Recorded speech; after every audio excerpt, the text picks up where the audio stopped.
Good evening, everyone. This is Canada Women's National Team's post-match press conference following Game 2 of the Arnold Clark Cup against Germany. Score of the game, 1-0 for Canada.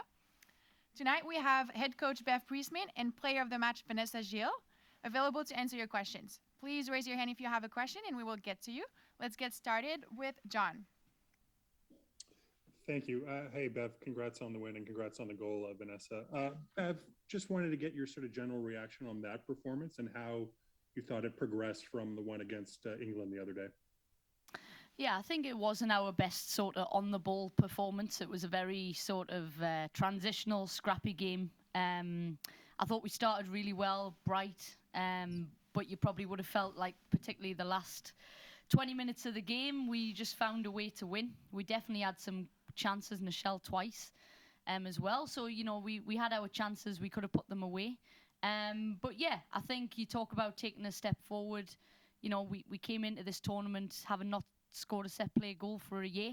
And then Vanessa goes and puts it in the back of the net, and that's straight from the work being done on the training ground. So there's different ways, but ultimately we found a way to win, and the team put everything out there to make sure we won. And the last thing I would say is obviously we're very short of forwards.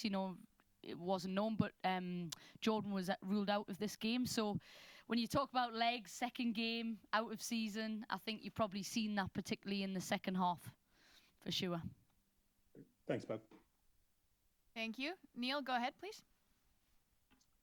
Thank you. Hi, Bev, Vanessa. Thank you for taking the time and congratulations on the victory. Bev, if you can ignore the fact that Vanessa's sitting right next to you, can you talk a little bit about your centre-back pairing with Vanessa and Kadisha, how strong they are and how you would put them up against other centre-back pairings in the world right now?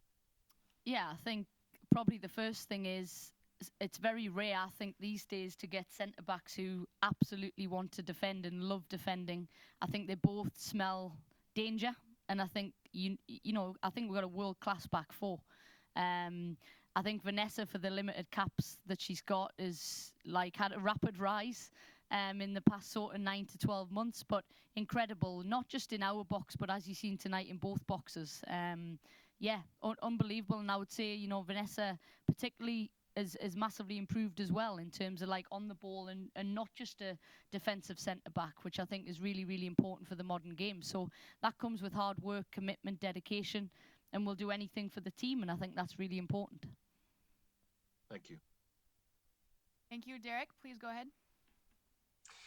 Yeah, thanks for taking the time out. Vanessa, I just want to ask you how it feels to get your first international goal, and can you maybe talk us through the play? I don't really remember it, if I'm going to be honest. I know it was a header. I know that Janine, as she usually does, had an unbelievable delivery. I think if I hadn't headed it, Quiche was behind me, right behind me, ready to score as well. So, I think like Bev said, it's straight from the training pitch. It's something that we've been working on and came into this camp wanting to achieve. So I'm just happy that we got to take that box and hopefully have more coming forward. And I also want to ask you about just the pride you guys take in defending. This team the defense is kind of the identity of this team. Once you've taken the lead, you guys are tough to break down, I guess. What is it about this team that makes it so tough to break down? Is that for me? Sorry, Vanessa. Yeah. Okay. Yeah, I think, obviously Canada's always been known as a nitty-gritty, love to defend kind of team. I think that's our bread and butter. I think this tournament we've really tried to focus as well on progressing and taking that next step in terms of keeping the ball and being more dangerous on the ball. I think, like Bev had said, with the lack of forwards that we've had, we weren't able to kind of do that with the lack of legs as well in the last 20 minutes. But you can see as well in our play against England and at the beginning against Germany that we are trying to develop and play through our midfield and whatnot. And I think that's going to be massively important for us going forward. Thank you. Congratulations on the win. Thank you. Thank you. Alexander, please go ahead. Thank you. Congrats to the wins, guys. Just wanted to kind of ask a bit, returning to the set piece goal. We kind of talked heading into this tournament about the arrival of someone like Jen Hurst on the coaching side to help with that. I guess, how has it been like to work with her, and how was it to score a set piece goal this early on and to kind of set the tone for what I assume is going to be a route you guys want to use a lot more often heading into this year? Yeah, I think Jen has been absolutely fantastic. She's come in straight off the bat and has really tried to innovate and bring new ideas to our set pieces. I think not just this camp, but in the past with our previous coach, Mike Norris, we've been working on these set pieces for quite some time, for a year now. We're happy, obviously, to have been able to capitalize today, and hopefully moving forward, we have a lot more to show for that as well. But yeah, like I said, Jen has been absolutely fantastic, and so has our previous coach, Mike.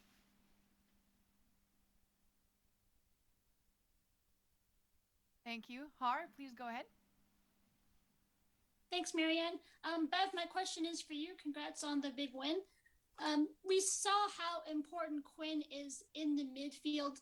What have you liked from them, not just defensively, but offensively? We saw that through ball that went, maybe it could have been a red card or a free kick. Just your thoughts on how important Quinn is to the success of the team. Thank you. Yeah, I think I've consistently seen since I came in, Quinn had been sort of centre-back, midfield, hadn't really cemented a spot. But I think what we see from Quinn is they constantly show for the ball, have bravery on the ball. And like you've seen today, doesn't just play between lines, has no problem playing early behind a back line. And so I think when you've got someone, and Vanessa will tell you this as a centre-back, who constantly shows for the ball, is brave, whether there's pressure or not, you trust to give them the ball, I think it makes a big difference to how you build up.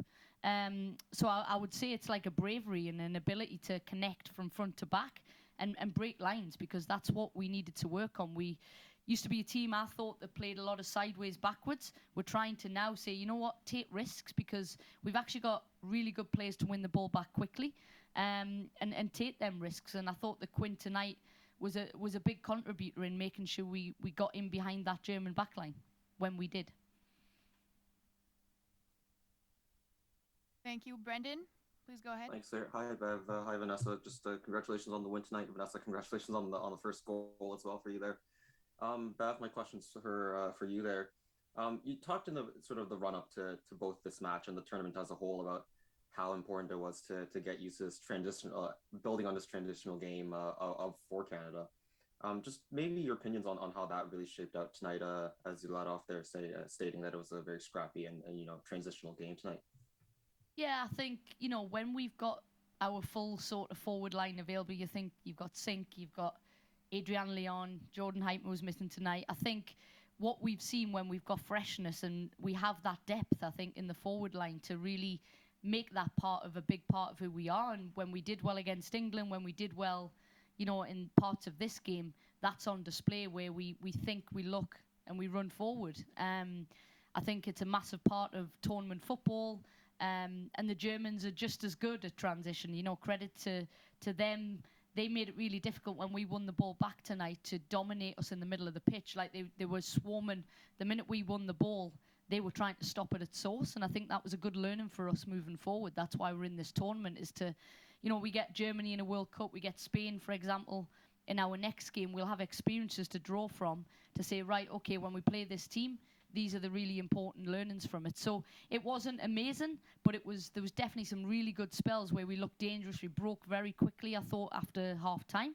And that's who we are. That's who we can be, as well as all of the other things that we're seeing in spells. I think now when we play top teams, we need to see them spells more often when we're in our rhythm and, everyone available and we're in season. Thank you. We have time for one more question. Amy, please go ahead. Thank you. Hi, Bev. Congratulations on the win. Just a quick one. Before the tournament, you just mentioned a bit of it there. You're not in season. You're missing players. You said you weren't going to be perfect in this tournament. Does it feel a little bit weird to go into the last game? You're in the driving seat and could actually just come out on top in this tournament? Yeah, I think, obviously, what I do know about this group, whenever it reminds me of a year ago when She Believes we had a lot of players missing. This team has a unique ability to, when the back's against the wall, you see it. You've got players on there. I'll use Desiree Scott, for example. She's not the youngest player in the world. She's out of season. And she's pushing through. And I think this team, we talked about climbing a mountain and willing to go places that other teams aren't. I think this team have that in them. It's in part of who we are. We're moving towards a goal, a vision. We did that last summer. We have to keep pushing more and more and more. And these little percentage gains that we're making, whether it be set plays, being better in transition, trying new players in different positions. These little things are going to help us as we take that climb. And, you know, we've got a big summer coming up. And this tournament was critical for us. So to go into that last game to feel a little bit like we're in the driving seat, don't get me wrong, we'll be thin on legs for that Spain game, third game. We're playing a fantastic team who will have a lot of the ball. That's who they are. We also can't go into that game complacent because, you know, it wasn't exactly a fully dominating performance against Germany. We'll keep our feet on the ground and put the work in to try and get that win now against Spain. Cool. Can I ask quickly how Jordan is, just before you start off? Yeah, we're just, I guess, taking precaution. We're waiting on some results. We feel like she might be fine, but we didn't want to take that risk in the grand scheme of things. So fingers crossed that, you know, she'll be available for the Spain game. Thank you. Thanks. All right, thank you, everyone. That will wrap up our press conference with Canada Women's National Team head coach Bev Priestman and player of the match Vanessa Gilles. Thank you, Bev. Thank you, Vanessa. Thank you, everyone. Thank you. Thanks.